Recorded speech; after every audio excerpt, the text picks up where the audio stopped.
ছাত্র শিবিরের সাবেক কেন্দ্রীয় সভাপতি জনাব নুরুল ইসলাম বলবো। এ পর্যায়ে আমাদের সম্মানিত প্রধান অতিথি জনাব নুরুল ইসলাম বলবোকে কথা বলার জন্য অনুরোধ করছি।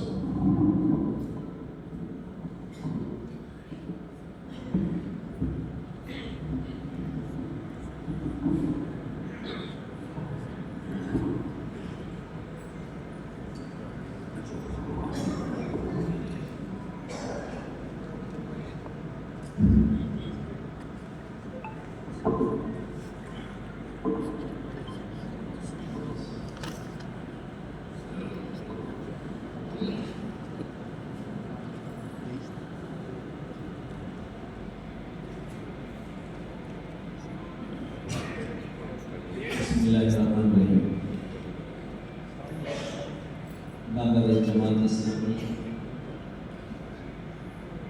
সবুজবাগ মমতা জোনের আজকে দায়িত্বশীল সমাবেশ সম্মানিত সভাপতি, ঢাকা মহানগরী দক্ষিণের গণপরিষদের অন্যতম সদস্য, কেন্দ্রীয় মজলিসের শুরার সদস্য এবং শহীদ কাফেলা ইসলামী ছাত্র শিবিরের সাবেক কেন্দ্রীয় সভাপতি ডক্টর মোবারক হোসেন, সম্মানিত অঞ্চলের এই জোনের সবুজবাগ মমতা জোনের সম্মানিত থানা আমির, সেক্রেটারি সহ দায়িত্বশীল ভাইরা, সম্মানিত ইউনিট সভাপতি এবং সেক্রেটারি সহ সমস্ত দায়িত্বশীল ভাইরা, আসসালামু আলাইকুম ওয়া রাহমাতুল্লাহি ওয়া বারাকাতুহু।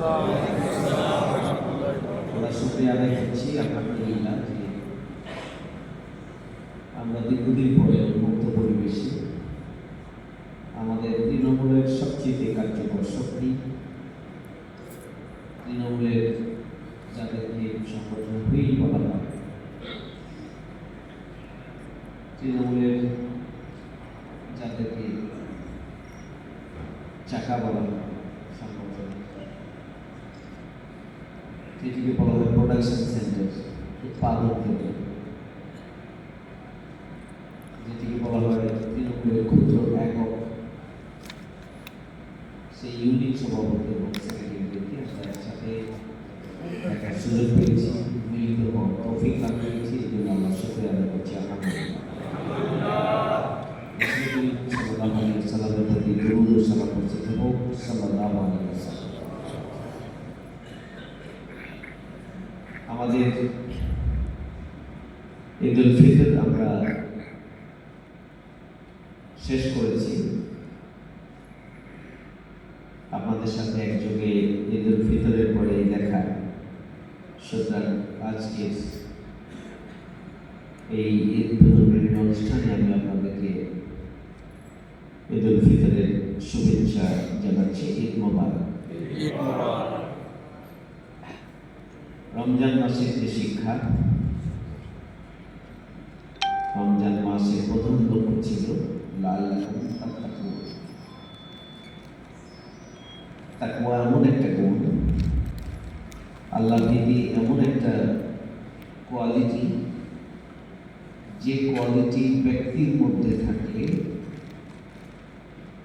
ব্যক্তি দুর্নীতি করতে পারবে না, চাঁদাবাজি করতে পারবে না, অনিয়ম করতে পারবে না, অব্যবস্থাপনা করতে পারবে না, ব্যক্তি অন্যের অধিকার, অন্যের হক নষ্ট করতে পারবে না, কারোর প্রতি বেইনসাফি করতে পারবে না, কারোর প্রতি জুলুম করতে পারবে না, কারোর প্রতি বৈষম্য করতে পারবে না, এবং কারোর প্রতি অন্যায়ভাবে বা বেআইনিভাবে অন্যায় কিছু চাপিয়ে দিতে পারবে না। তাকওয়া এমন একটা। রমজান মাস ব্যক্তির মধ্যে, ইমানদারের মধ্যে আল্লাহ সেই গুণাবলীটি তৈরি করতে চান যে তার মধ্যে আল্লাহর ভয় তৈরি হবে। আল্লাহর ভয় থাকার কারণে সব অনাচার থেকে দূরে থাকবেন, সব ধরনের ইতিবাচক কাজের প্রতি তিনি আসক্ত হবেন। অন্যায়, অশ্লীলতা, বেহায়াপনা থেকে শুরু করে সব ধরনের নেগেটিভ কার্যক্রম থেকে তিনি দূরে থাকবেন।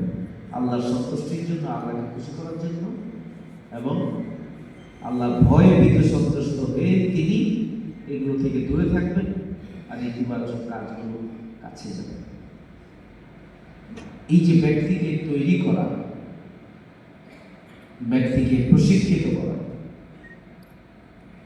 ব্যক্তিকে ট্রেনিং দিয়ে তার মধ্যে আল্লাহর ভয়ের এই গুণাবলীটিকে শক্তিশালী করার জন্য রমজান মাসের মাসব্যাপী এই ট্রেনিং এর ব্যবস্থা আল্লাহ আলামিন করেছে। রমজান তখনই সার্থক হবে যখন আমরা যদি আমাদের জীবনে রমজান মাসের যে প্রকৃত লক্ষ্য ব্যক্তিকে আল্লাহমুখী করা, যদি আল্লাহমুখী করা, আল্লাহ ভয় ব্যক্তির মধ্যে তৈরি করা, ব্যক্তিকে পবিত্র পরিশুদ্ধ করা, আল্লাহ রাব্বুল আলামিন যদি আমাদের মধ্যে সেই পবিত্র পরিশুদ্ধির মাধ্যমে আমাদেরকে যদি মুত্তাকি হিসেবে আমার মধ্যে তাকওয়ার গুণাবলী যদি আল্লাহ তৈরি করে থাকেন, তাহলে এই রমজান মাস আমাদের জন্য সার্থকতা বয়ে আনবে। আজকে যে দুর্নীতি, সন্ত্রাস এবং চাঁদাবাজি জর্জরিত দেশের জনগণ একটা নতুন বাংলাদেশের প্রত্যাশা করছে।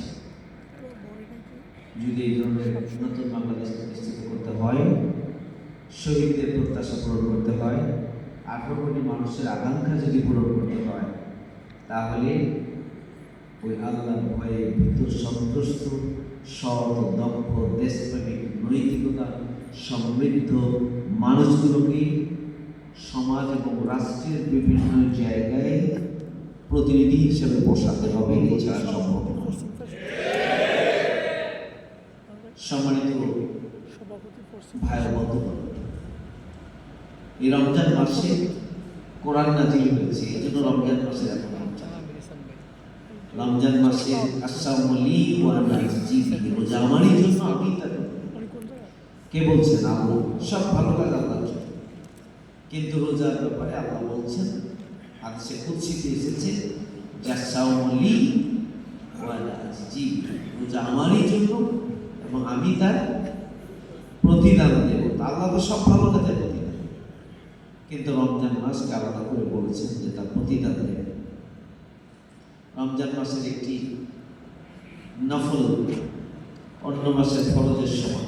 রমজান মাসের একটি ফরজ, একটি ভালো কাজ 70টি ফরজ বা 70টি ভালো কাজের সমান। যে ব্যক্তি ঈমান এবং ইহতিসাবের সাথে রোজা পালন করবে, তার জীবনের সমস্ত গুনাহ খাতা মাফ করে দেওয়া হবে। এই যে রমজান মাসের মর্যাদা, এখানে ইফতারি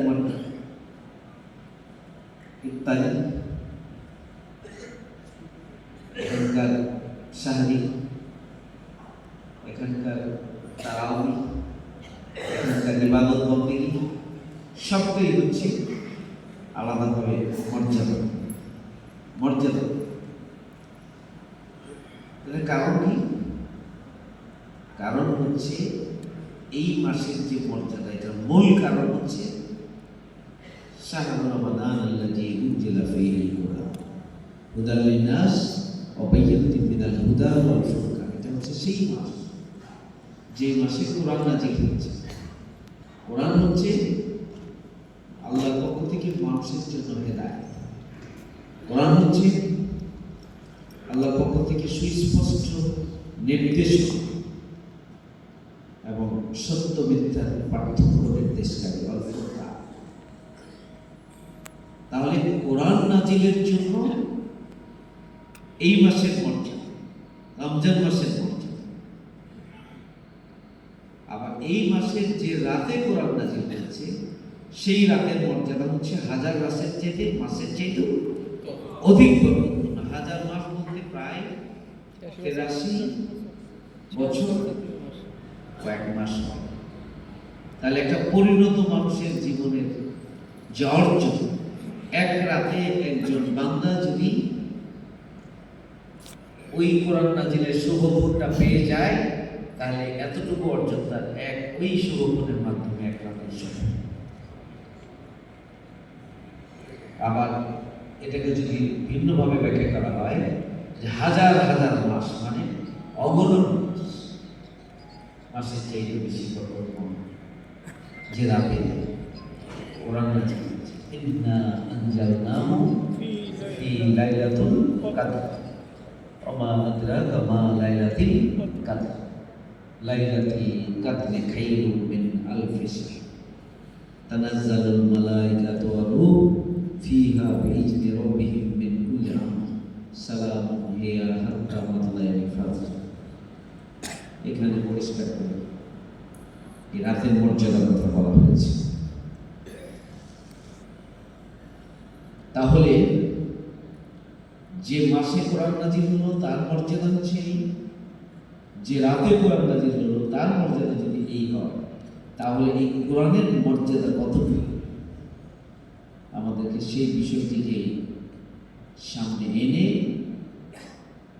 আমাদেরকে বিচার এবং বিশ্লেষণ করলে আমাদের পথ চলাটা সহজ হয়। তাহলে কোরআনের মর্যাদা এটি আমাদেরকে উপলব্ধি করতে হবে। কোরআন সম্পর্কে আমাদের ব্যাপক ভিত্তিক অধ্যয়ন প্রয়োজন। কোরআনের আলোকে ব্যক্তিগত আমল, আখলাক, মুআমালাত এটাকে সুন্দর করা প্রয়োজন। কোরআনের আলোকে আমাদের পরিবার এবং সমাজকে গড়ে তোলা প্রয়োজন।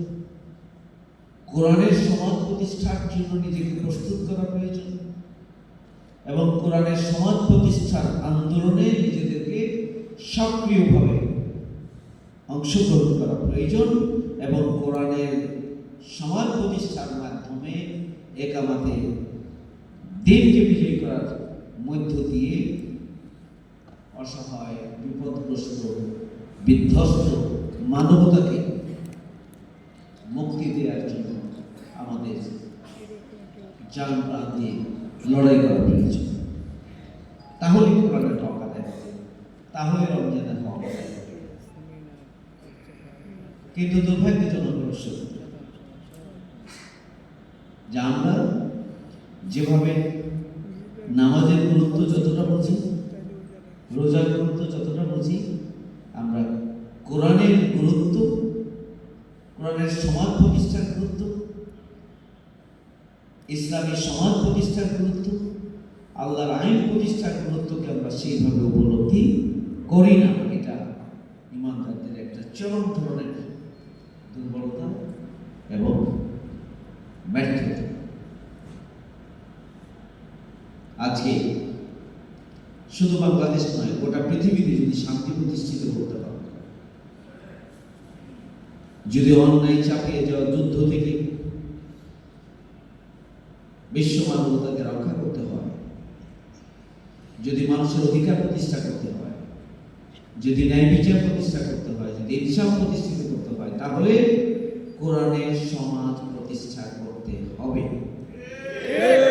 বাংলাদেশ জামাত ইসলামী কোরআনের সেই সমাজ প্রতিষ্ঠার জন্যই তার প্রতিষ্ঠা লগ্ন থেকে আন্দোলন সংগ্রাম চালিয়ে যাচ্ছে। আল্লাহ রাসূলকে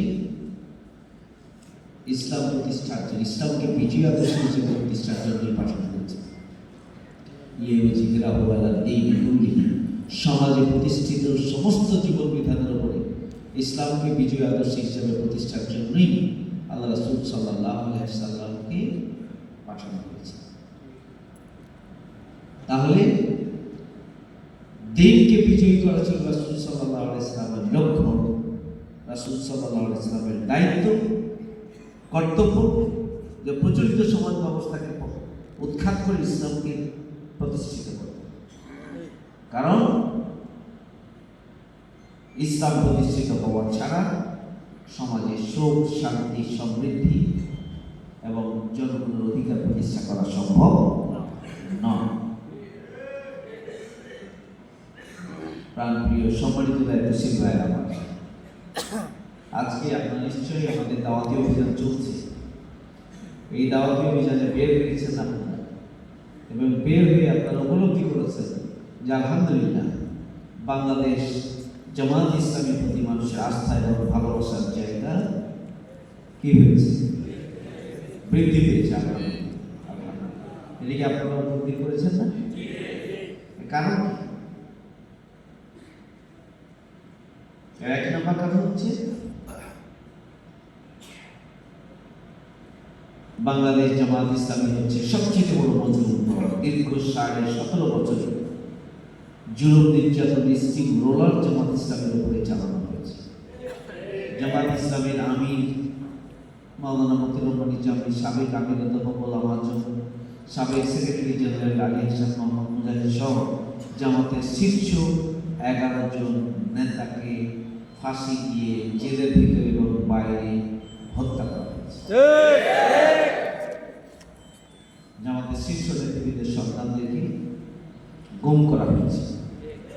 জামাত ইসলামী এবং ইসলামী ছাত্র শিবিরের 500 নেতাকর্মীকে হত্যা করা হয়েছে। 20,000-এরও বেশি মিথ্যা মামলা দিয়ে ঘর ছাড়া, বাড়ি ছাড়া, চাকরি ছাড়া, ব্যবসা ছাড়া করা হয়েছে। বছরের পর বছর লক্ষ লক্ষ নেতাকর্মী খোলা আকাশের নিচে অমানবিক জীবনযাত্রা পরিচালনা করেছে। লক্ষ লক্ষ নেতাকর্মী বছরের পর বছর জুড়ে জেলখানায় মানবিক জীবনযাপন করেছে। কেন্দ্রীয় অফিস থেকে শুরু করে একটা ওয়ার্ড অফিস পর্যন্ত জামাত ইসলামী বন্ধ করে দেওয়া হয়েছে। জামাত ইসলামীকে রাস্তায় কথা বলতে দেওয়া হয়নি, সভা সমাবেশ করতে দেওয়া হয়নি। জামাত ইসলামী তাদের রাজনৈতিক কর্মসূচি পালনের স্বাভাবিকভাবে সুযোগ দেওয়া। জামাত ইসলামের নিবন্ধন কেড়ে নেওয়া হয়েছে, জামাত ইসলামের প্রতীক গাড়িপালাকে কেড়ে নেওয়া হয়েছে এবং জামাত ইসলামীকে যুদ্ধ নিষিদ্ধ করে দেওয়া হয়েছে। কেন? নির্যাতন না, যা করা হয়নি। এবং জামাত ইসলামী করার অপরাধে পরিবারের সদস্যদের উপরে নারী পুরুষ বিশেষে নিপীড়ন চালানো হয়েছে, গ্রেপ্তার করা হয়েছে এবং তাদের উপরে নির্যাতন চালানো হয়েছে। এবং অসংখ্য পরিবার, যেখানে পরিবারের সদস্যরা জামাত ইসলামের সাথে, ইসলামী ছাত্র শিবিরের সাথে থাকার জন্য পরিবারের কোনো সদস্য আর বাড়িতে থাকার সুযোগ নেই। সম্মানিত আমি বলছিলাম যে 1 নম্বর কারণ হচ্ছে জামাত ইসলামী সবচেয়ে বড় মজলুম দল। বিগত 17.5 বছরে জামাতের উপরে যেন নির্যাতন নাই যা করা হয়। এবং আলহামদুলিল্লাহ 5ই আগস্টের পরবর্তী নতুন বাংলাদেশে জামাত ইসলামী চাইলে এটা প্রতিশোধ নিতে পারত, কিন্তু জামাত ইসলামী প্রতিশোধের রাজনীতি করে না। জামাত ইসলামী আইন হাতে তুলে নেয়। জামাত ইসলামী আমিরের পক্ষ থেকে বারবার আহ্বান জানানো হয়েছে যে পরিবর্তিত পরিস্থিতিতে দেশকে শান্ত রাখার জন্য জামাত ইসলামীর সর্বস্তরের নেতাকর্মী এবং জনগণকে বারবার আহ্বান জানানো হয়েছে আমিরি জামাতের পক্ষ থেকে, জামাত ইসলামী কেন্দ্রীয় সংগঠনের পক্ষ থেকে। এদেশের জনগণ কি সেগুলো দেখেছে? 2 নম্বর কারণ হচ্ছে বাংলাদেশ জামাত ইসলামী নেতৃত্ব আপসহীন নেতৃত্ব হিসেবে দেশের রাজনীতিতে প্রতিষ্ঠিত হয়েছে। আমি জামাত সহ আমাদের শীর্ষ নেতৃবৃন্দ জীবন দিয়েছেন, কিন্তু বাতিলের কাছে মাথা নত করে, অপশক্তির কাছে মাথা নত করে নেন। প্রতিবেশী রাষ্ট্রের কোন নিপীড়নকে তারা পরোয়া করে, তারা জীবন দিয়েছেন, তারা শহীদ হয়েছেন, তারা হাসি মুখে জীবনের জয়গান দিয়েছেন ফাঁসির মঞ্চে। কিন্তু তারা অন্যায়, অসত্য, অনাচার এবং অবিচারের কাছে, কোন ফ্যাসিস্ট শক্তির কাছে তারা মাথা নত করেনি। 3 নম্বর হচ্ছে বাংলাদেশ জামাত ইসলাম এই দীর্ঘ 17.5 বছরে আমাদেরকে স্বাভাবিকভাবে কথা বলতে দেওয়া হয়নি, মত প্রকাশ করতে দেওয়া হয়নি, সভা সমাবেশ করতে দেওয়া হয়নি স্বাভাবিকভাবে। কিন্তু দেশের প্রশ্নে, স্বাধীনতা সার্বভৌমত্বের প্রশ্নে, দেশের জনগণের অধিকারের প্রশ্নে, ইসলামের প্রশ্নে 18 কোটি মানুষের বিরুদ্ধে, যে কোনো চক্রান্তের বিরুদ্ধে বাংলাদেশ জামাত ইসলামী সকল জুলুম, নিপীড়ন, নির্যাতনকে উপেক্ষা করে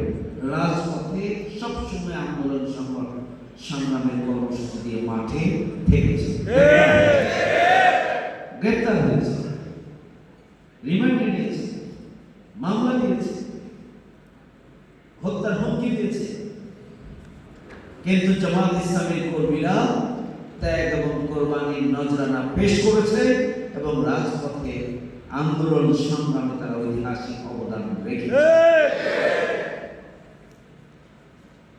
4 নম্বর হচ্ছে বাংলাদেশের 18 কোটি মানুষ তাদের কাছে যে পরিষ্কার যে দীর্ঘ 17.5 বছর জুড়ে যে ফ্যাসিস্ট অপশক্তি বাংলাদেশের ক্ষমতায় ছিল, তারা বাংলাদেশকে প্রতিবেশী রাষ্ট্রের গরব রাজ্যে পরিণত করেছিল। এদেশের জনগণ কখনোই প্রতিবেশী রাষ্ট্রের আধিপত্যবাদকে তারা মেনে নেয়, কিন্তু এই সরকার রাষ্ট্র শক্তিকে কাজে লাগিয়ে এদেশের জনগণকে বাধ্য করেছিল চুপ থাকার জন্য। আধিপত্যবাদের একটি গরদ রাজ্যে পরিণত করেছিল তারা। 5 আগস্টের ঐতিহাসিক গণঅভ্যুত্থানের মাধ্যমে এটি প্রমাণিত হয়েছে যে এদেশের জনগণ প্রতিবেশী রাষ্ট্রের দাদাগিরি, খবরদারি এবং প্রতিবেশী রাষ্ট্রের কোন কর্তৃত্ব বাংলাদেশে দেখতে চায় না। 5 আগস্টের গণঅভ্যুত্থানের মাধ্যমে এটি প্রমাণিত হয়েছে। বারবার ছাত্র তরুণরা স্লোগান দিয়েছে, দিল্লি না ঢাকা, ঢাকা ঢাকা, আপোষ না রাজপথ, রাজপথ রাজপথ। রাজপথ রাজপথ।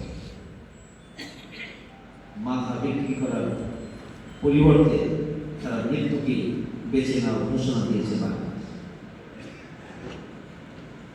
5 আগস্টের গণঅভ্যুত্থানের মাধ্যমে প্রমাণিত হয়েছে এই যে ছাত্র, তরুণ, যুবক, এদেশের সাধারণ জনগণ এরা কোন আধিপত্যবাদীদের কোন খবরদারি, দাদাগিরি তারা মেনে নিতে চায় না। আর বাংলাদেশ জামাত ইসলামী সবসময় আধিপত্যবাদের বিরোধিতা করছে। প্রতিবেশী রাষ্ট্র হিসাবে প্রতিবেশী রাষ্ট্রের সাথে আমাদের সম্পর্ক থাকবে মর্যাদাপূর্ণ সম্পর্ক, পারস্পরিক স্বার্থ সংশ্লিষ্ট বিষয়ে যৌক্তিক সম্পর্ক, কিন্তু প্রতিবেশী রাষ্ট্র আমাদের উপরে কর্তৃত্ব করবে, প্রতিবেশী রাষ্ট্র দাদাগিরি চালাবে, প্রতিবেশী রাষ্ট্র আমাদেরকে চালাতে চাইবে, এটি জামাত ইসলামী কখনোই মেনে নেয়নি। এই জন্য জামাত ইসলামের নেতৃত্বকে জবাব দিতে হয়েছে। এই জন্য জামাত ইসলামের উপর খড়গ চলেছে, জামাত ইসলামের উপরে নিপীড়ন, নির্যাতন, স্টিম রোলার চলেছে। প্রতিবেশী রাষ্ট্রের অ্যাসাইনমেন্ট বাস্তবায়ন করেছেন তথাকথিত ট্রাইব্যুনালের মাধ্যমে আমাদের নেতৃবৃন্দকে তারা হত্যা করেছে। প্রিয় ভাইরা, কিন্তু জামাত ইসলামী কখনোই মাথা বিক্রি করে দেয়। তাহলে দেখবেন ছাত্রদের যে আকাঙ্ক্ষা, মানুষের যে আকাঙ্ক্ষা, সে আকাঙ্ক্ষার সাথে জামাত ইসলামের দৃষ্টিভঙ্গি, আকাঙ্ক্ষা এবং কর্মসূচি একাকার হয়ে গেছে। 5 নম্বর হচ্ছে 5 আগস্টের আন্দোলনের সূচনা থেকে, যখন এই আন্দোলনের ভবিষ্যৎ আমরা জানি, আন্দোলনের সূচনা থেকে আন্দোলনের সাথে আমরা ছিলাম, আন্দোলনকে সার্বিকভাবে নেওয়ার জন্য আমরা ভূমিকা রেখেছি। আমরা শুকনো খাবার, রান্না খাবার, পানি, খাবার পানি আমরা বিতরণ করেছি। আমরা ফার্স্ট এইড দিয়ে তাদের ট্রিটমেন্টের ব্যবস্থা করেছি। ঢাকা মহানগরীতে শুধুমাত্র দক্ষিণে 10টি অ্যাম্বুলেন্স দিনের পর দিন, সপ্তাহের পর সপ্তাহ রাস্তায় থেকে ভূমিকা পালন করেছে।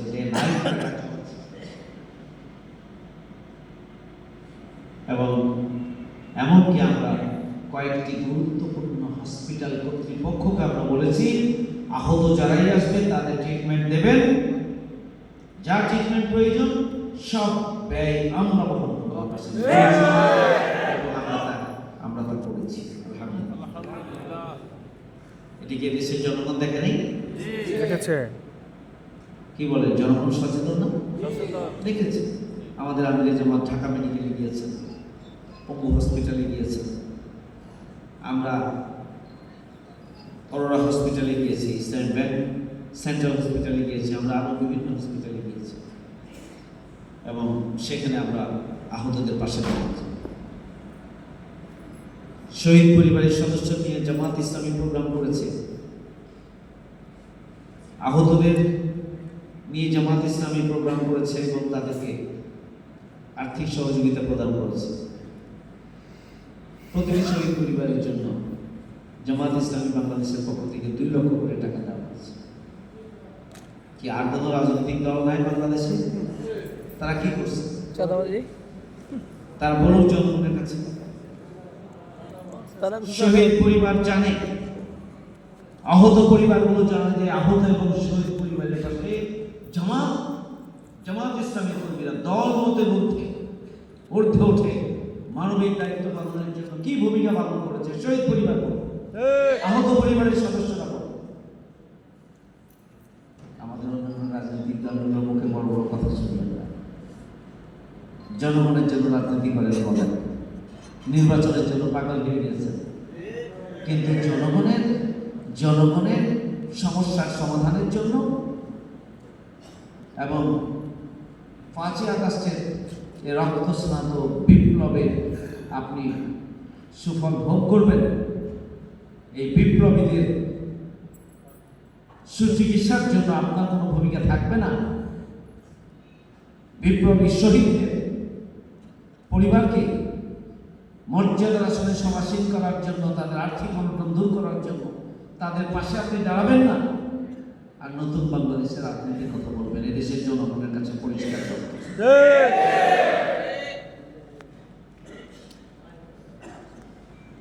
সংগ্রামী ভাই বন্ধু, বাংলাদেশ জামাত ইসলাম আপনার শুনলে খুশি হবে যে আমরা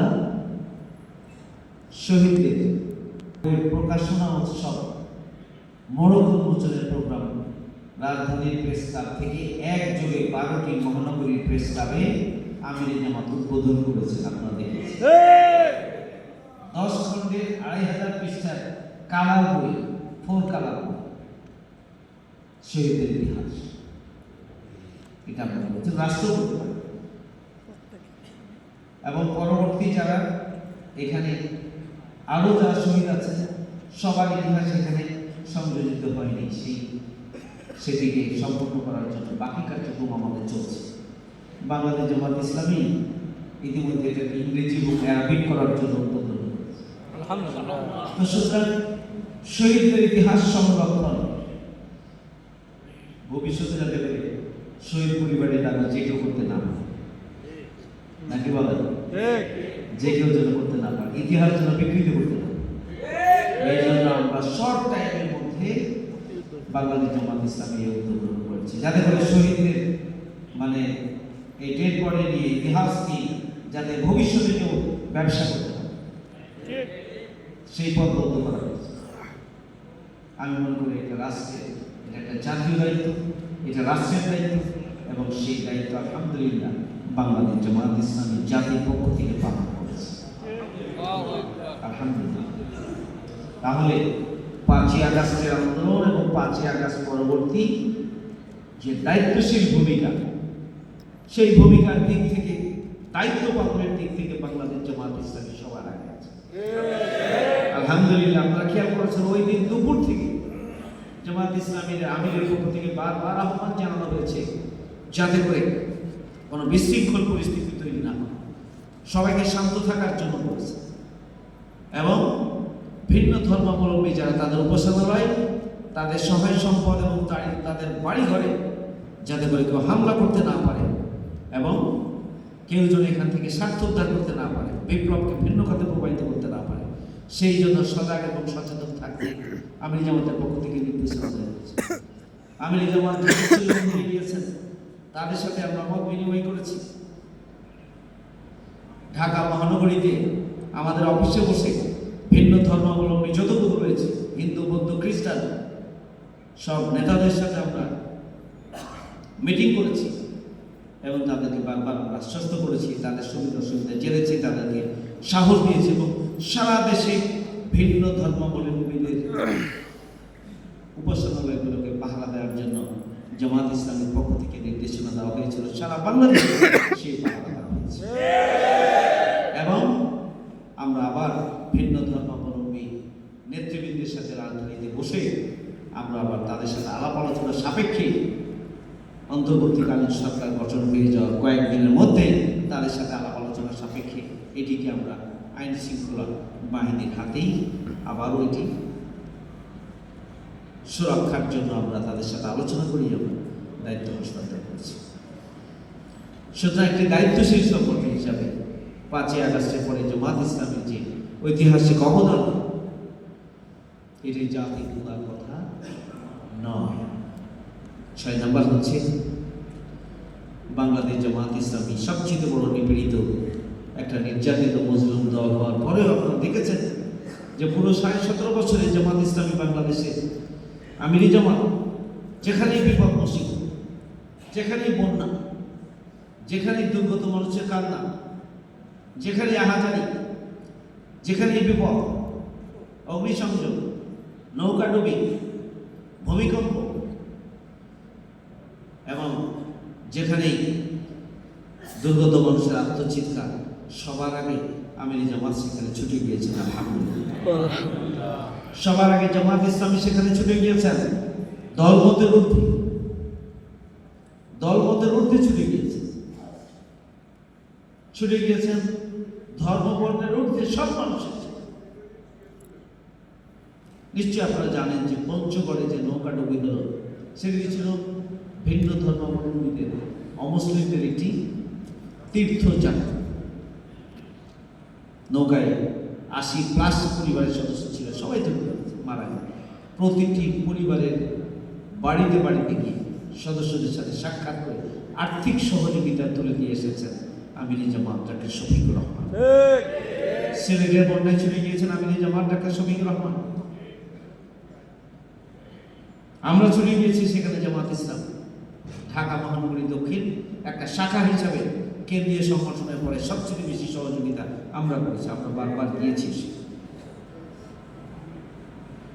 এবার যে নোয়াখালী, কুমিল্লা, লক্ষ্মীপুর সহ এই বৃহৎ এলাকায় যে বন্যা হলো 5ই আগস্টের পরে, সে বন্যা সবার আগে জাতীয় নেতা হিসাবে ডাক্তার শফিকুর রহমান আমিরি জামাত চলে গিয়েছেন। আমরা চলে গিয়েছি ঢাকা মহানগরী দক্ষিণ। কি এগুলো দেশের জনগণ দেখে না? জনগণ দেখে। এখানে দলমত বিবেচনা করি, ধর্ম বর্ণ আমরা বিবেচনা করি। মানুষ হিসাবে আল্লাহ সন্তুষ্টির জন্য, ইবাদতের মানসিকতা নিয়ে মানবিক দায়িত্ব পালনের জন্য আমরা ছুটে পেয়েছি। বাংলাদেশে কি আর কোনো রাজনৈতিক দল নাই? আছে, যারা জনগণের জন্য কাজ করে, জনগণের মুক্তির জন্য কাজ করে, জনগণের জন্য যারা ভূমিকা পালন করে, বলতেই আছে তারা জনগণের জন্য কি করছেন, দৃশ্যমান কোন ভূমিকা তাদের আছে। এটা দেশের জনগণের চোখকে খুলে দিয়েছে। আলহামদুলিল্লাহ, এটা জামাত ইসলামী বাংলাদেশ। এমনিতেই জামাত ইসলামীকে দৌড়ের মধ্যে রাখা হয়েছে। এরপরেও শত সহস্র জুলুম নিপীড়নের পরও জামাত ইসলামী মানবতা কল্যাণে মানুষের পাশে দাঁড়িয়েছে। আলহামদুলিল্লাহ, এটি এদেশের জনগণের অন্তরে জায়গা করে নেওয়ার জন্য অন্যতম একটি কারণ। 7 নম্বর হচ্ছে ইতিমধ্যে জনগণের কাছে এটি প্রমাণিত হয়েছে। 5ই আগস্টের পরে সুযোগ পেয়ে চাঁদাবাজি, টেন্ডারবাজি, দখলদারিত্বের কার্যক্রম কারা করছে আর কারা ধৈর্যের সাথে এই অন্যায় অনাচার অবিচারের হাত থেকে জনগণকে মুক্তির জন্য কারা পাহারাদারি ভূমিকা রয়েছে, এদেশের জনগণের কাছে কি তা পরিষ্কার নয়? জামাত ইসলামী অনলি অর্গানাইজেশন, ইসলামী অন্যান্য সব দল যেগুলো রয়েছে তাদেরও মানুষ তৈরির কর্মসূচি রয়েছে, কিন্তু অধিকাংশ রাজনৈতিক দলের মানুষ তৈরির কোনো কর্মসূচি নেই। আজকে 5ই আগস্টের চেতনা হচ্ছে বৈষম্য মুক্ত, দুর্নীতি মুক্ত, সন্ত্রাস এবং চাঁদাবাজ মুক্ত নতুন বাংলাদেশের প্রত্যাশা। এরই তাদের চাওয়া পাওয়া। কিন্তু এটির জন্য যে নেতৃত্ব প্রয়োজন, সৎ, দক্ষ, দেশপ্রেমিক, নৈতিকতা সমৃদ্ধ যে নেতৃত্ব প্রয়োজন, যারা বৈষম্য করবে না, যে তাকওয়াপূর্ণ নেতৃত্ব প্রয়োজন, যে আল্লাহর ভয়ে ভীত সন্ত্রস্ত অন্যের অধিকার নষ্ট করবে না, যারা মানুষের অধিকার নিয়ে ছিনিমিনি খেলবে না। এই ধরনের নেতৃত্ব সমাজ এবং রাষ্ট্রের প্রতিটি সেক্টরে যদি প্রতিস্থাপিত না হয়, তাহলে বলুন শুধুমাত্র স্লোগান দিয়ে, শুধুমাত্র আন্দোলন করে, সংগ্রাম করে দুর্নীতি, সন্ত্রাস, চাঁদাবাজি, টেন্ডারবাজি এবং বৈষম্যকে দূর করা সম্ভব না। এবং এটি দূর করার জন্য দুর্ভাগ্যজনক কারো হাতেই কোনো কর্মসূচি নেই, এক্সেপ্ট জামাত ইসলামী। আলহামদুলিল্লাহ, ইসলামী অন্যান্য দলগুলোর কিছু কর্মসূচি। জামাত ইসলামীর প্রশিক্ষণ আছে, সিলেবাস আছে, শিক্ষা আছে, এবং তাদেরকে সৎ, দক্ষ, যোগ্য, দেশপ্রেমিক করে গড়ে তোলার জন্য আমাদের বহুমুখী কার্যক্রম রয়েছে। জামাত ইসলামী হচ্ছে সৎ, দক্ষ, দেশপ্রেমিক নাগরিক তৈরির কারখানা। এই কারখানায় অসংখ্য মানুষ তৈরি হয়েছে। এই মানুষগুলোর সাথে অন্যান্য রাজনৈতিক দলগুলোর মানুষের যে পার্থক্য, এই পার্থক্যটা দিবালোকের মতো আজকে পরিষ্কার হয়ে গিয়েছে জনগণের কাছে। এই জন্য তাদের মুখ থেকে আমরা শুনতে পাই, আমরা এটা দেখেছি, আমরা ওটা দেখেছি, আমরা এদেরকে দেখেছি, আমরা ওদেরকে দেখেছি। এইবার আমরা বাংলাদেশ জামাত ইসলামীকে দেখতে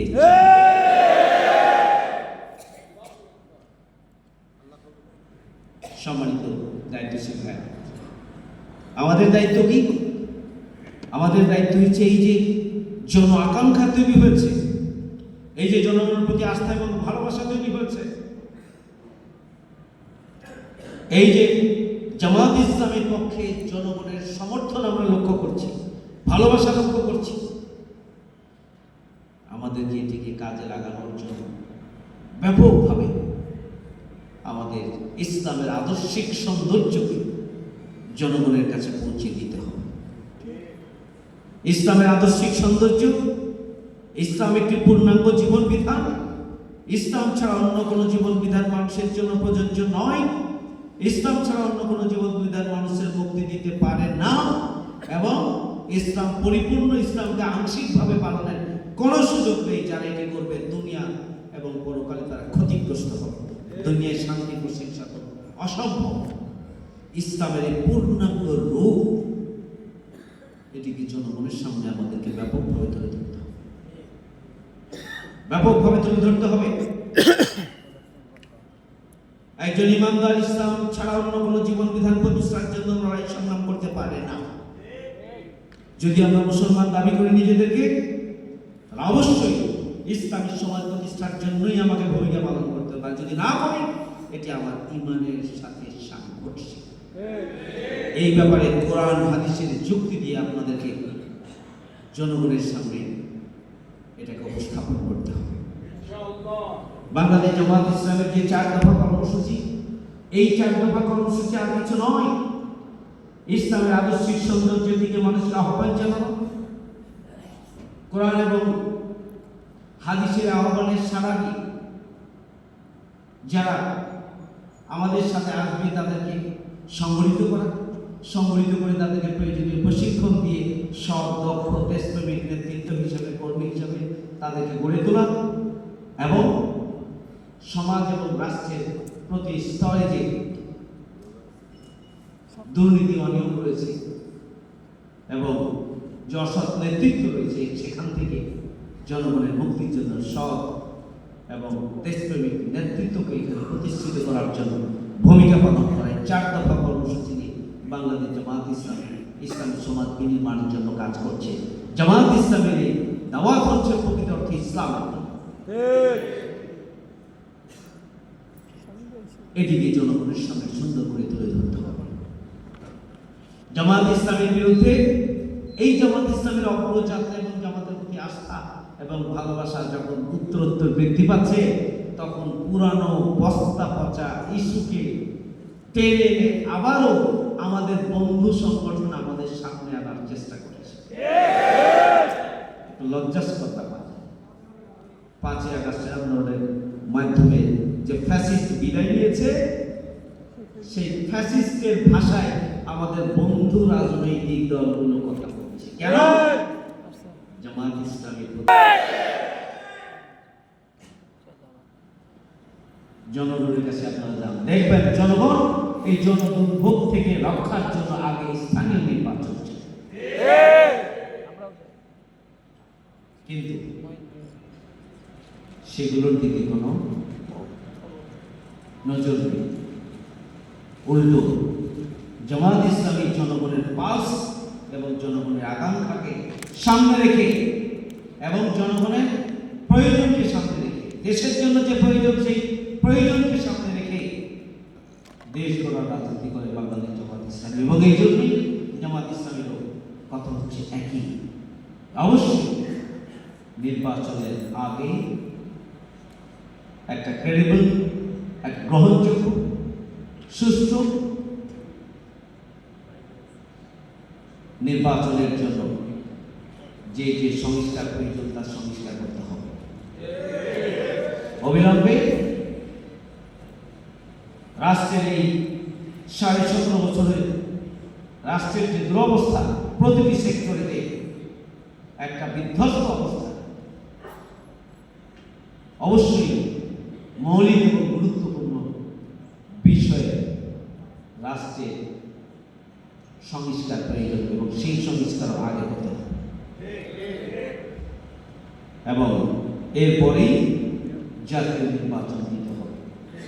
আমরা বলেছি জাতীয় নির্বাচনের আগে স্থানীয় নির্বাচনের মাধ্যমে জনগণের যে দুর্ভোগ, সেই দুর্ভোগ লাঘবের জন্য সরকারকে পদক্ষেপ গ্রহণ করতে হবে। আমরা সেই দাবি জানিয়েছি। কিন্তু যখন আমরা সবাই মিলে দেশ গড়ার কথা, সবাই মিলে শহীদের আকাঙ্ক্ষা পূরণের জন্য ভূমিকা পালন করার কথা, যখন জাতীয় গুরুত্বপূর্ণ বিষয়ে বিচারের প্রশ্নে, সংস্কারের প্রশ্নে, নির্বাচনী সংস্কারের প্রশ্নে এবং জাতীয় নির্বাচনের প্রশ্নে যখন একটা জাতীয় ঐক্য প্রয়োজন, ঠিক সেই সময় আমরা দেখছি যে সব কিছুকে পাশ কাটিয়ে কোনোভাবে যেন তেনভাবে আবারও ক্ষমতায় যাওয়ার জন্য যারা স্বপ্ন দেখছেন, এই স্বপ্ন এদেশের জনগণ বাস্তবায়ন হতে দেবে। কারণ জনগণ মনে করে সংস্কার না করে যদি নির্বাচন হয়, ওই নির্বাচন আবারও ফ্যাসিবাদ ডেকে আনবে, দেশকে আবারও পিছনের দিকে নিয়ে যাবে, দেশকে আবারও পিছনের দিকে নিয়ে যাবে। তাহলে হাজার হাজার শহীদ, হাজার হাজার আহতদের রক্ত এবং কোরবানির ব্যর্থতায় পর্যবসিত হবে এবং এটিকে মেনে নেওয়া যায় না। এদেশের জনগণ তা মেনে নেবে না। সম্মানিত দায়িত্বশীল ভাইরা, সুতরাং জামাতের বিরুদ্ধে যে পরিকল্পিত অপপ্রচার, আদর্শিকভাবে মোকাবেলা করতে ব্যর্থ হয়ে ফ্যাসিস্ট অপশক্তি যেভাবে জামাতের বিরুদ্ধে ষড়যন্ত্র চক্রান্ত করেছে, ওই ফ্যাসিস্ট অপশক্তির মুখের ভাষা আমরা কিছু কিছু রাজনৈতিক দলের নেতৃত্বের মুখে শুনতে পাই। এটি দুর্ভাগ্যজনক। এটি এদেশের জনগণ প্রত্যাশা করে না। গণতন্ত্রকামী মানুষ, দেশপ্রেমিক মানুষ এটি প্রত্যাশা করে না।